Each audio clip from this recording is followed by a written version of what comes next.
Rotational accident, Russia. An incident in Russia. Honestly, it feels like a movie, but in the worst way. The man comes to work like any other day, doing his job. He attaches a piece to the lathe.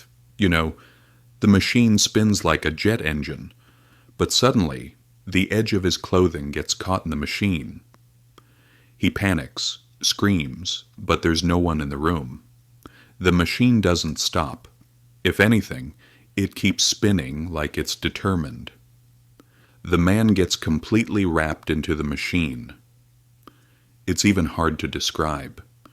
Eventually someone enters the room, but they freeze in shock at what they see. They shut the machine off, but it's already too late. The scene, indescribable.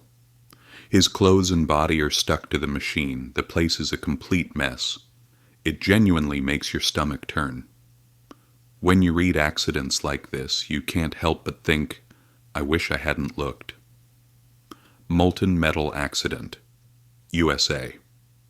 A 39-year-old man starts a new job at a factory in the US. He's happy and all, but the workplace. Let's just say safety is zero. They work with molten metal here, hotter than lava. Think like 1200 degrees. It's been only 9 days since he started, and they tell him, go take a sample from the molten metal.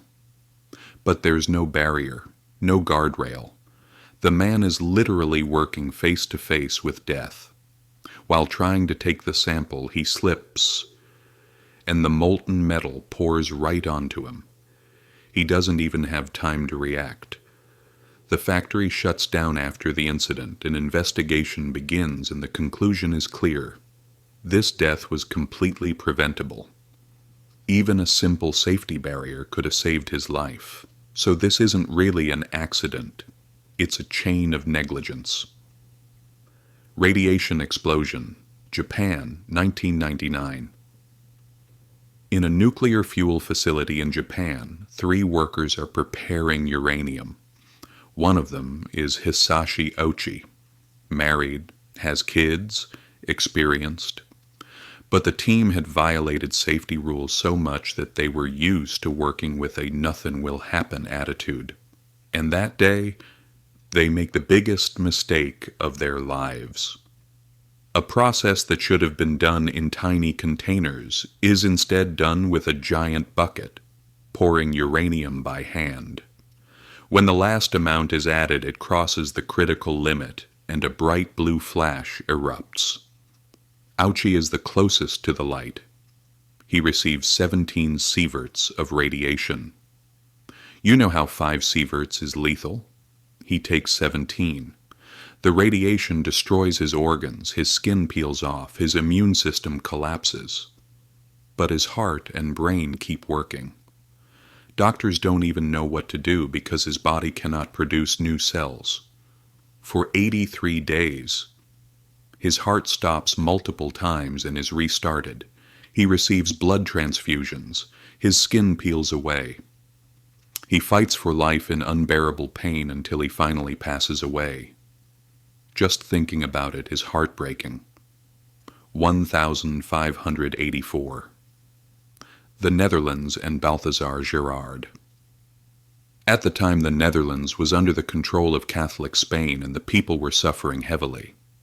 A resistance movement rose under William the Silent. King Philip became furious and put a bounty on William's head. A deeply religious man named Balthazar Gerard, seeking reward, status, and the king's favor, ambushed and killed William. But what followed was one of the most brutal tortures in history. Gerard wasn't killed immediately because they wanted to intimidate the public. On the first night he was whipped, and his hands and feet were tied so he couldn't sleep. They hung 150 kilograms of weight on his big toes. They poured boiling oil over him. They drove nails under his fingernails, and finally they tore him apart and impaled him on a pike. Just reading it makes your insides twist. Closing, if you made it this far, thank you so much.